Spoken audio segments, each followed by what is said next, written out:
पेण तालुक्यात गेले 4 दिवसांपासून मुसळधार पावसाचा जोर कायम असून सकाळपासून पावसानं आणखी उग्र रूप धारण केलं।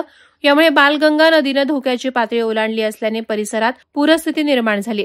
नदीचं पाणी रस्त्यावर आल्याने जावळी, निफाड, करोटी, निधवली, पाडले, आदिवासी वाड्या यासह अनेक गावांचा तालुक्याशी संपर्क तुटलाय। पेण तालुक्यातील खरोशी गावात सर्वाधिक भीषण परिस्थिती निर्माण झाली आहे। नदीचं पाणी रस्त्यावरून वाहत असल्याने रस्त्यांना नद्यांचं स्वरूप प्राप्त झालंय। भात शेती पूर्णतः पाण्याखाली गेली असून शेतकऱ्यांचे अतोनात नुकसान झालंय। गावातील अनेक घरांमध्ये तसंच दुकानात पाणी शिरलं असून घरगुती साहित्याचं मोठ्या प्रमाणात नुकसान झालंय। छोट्या मोठ्या व्यावसायिकांनाही याचा फटका बसलाय। सलग पावसामुळे पेण तालुक्यातील अंतोरे गाव संपूर्णपणे पाण्याखाली गेलंय। गेल्या 3 ते 4 दिवसांपासून शेतामध्ये पाणी साचल्याने भात शेतीचं मोठं नुकसान झालं। या गावात अनेक छोटे मोठे गणपती मूर्ती कारखाने असून या कारखान्यात पाणी शिरल्याने मूर्ती आणि मातीचं मोठ्या प्रमाणावर नुकसान झालं। यामुळे शेतकरी आणि उद्योगधंदे चालवणाऱ्या कुटुंबियांचं आर्थिक संकट वाढलं आहे। सतत सुरू असलेल्या पावसासोबतच हेटवणे धरणाचे दरवाजे उघडण्यात आल्यानं विसर्ग वाढलाय।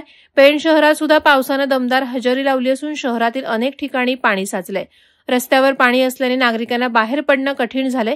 ग्रामीण भागातील नोकरदारांना घराबाहेर पडणं अशक्य झालं असून जनजीवन विस्कळीत झालं आहे। शेतकऱ्यांनी काढणी केलेला भाजीपाला वाहतूक थांबल्यामुळे घरातच ठेवावा लागत आहे। यामुळे शेतकऱ्यांचं मोठं नुकसान झालंय। पुढील काही दिवसातील हवामानाचा अंदाज लक्षात घेता नागरिकांना सतर्क राहण्याचं आवाहन करण्यात आलं आहे।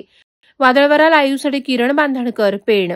नवी मुंबई व रायगड जिल्ह्यातील ताज्या बातम्या आणि घडामोडींसाठी सबस्क्राईब करा वादळवारा लाईव्ह चॅनल आणि दाबा बेल आयकॉन।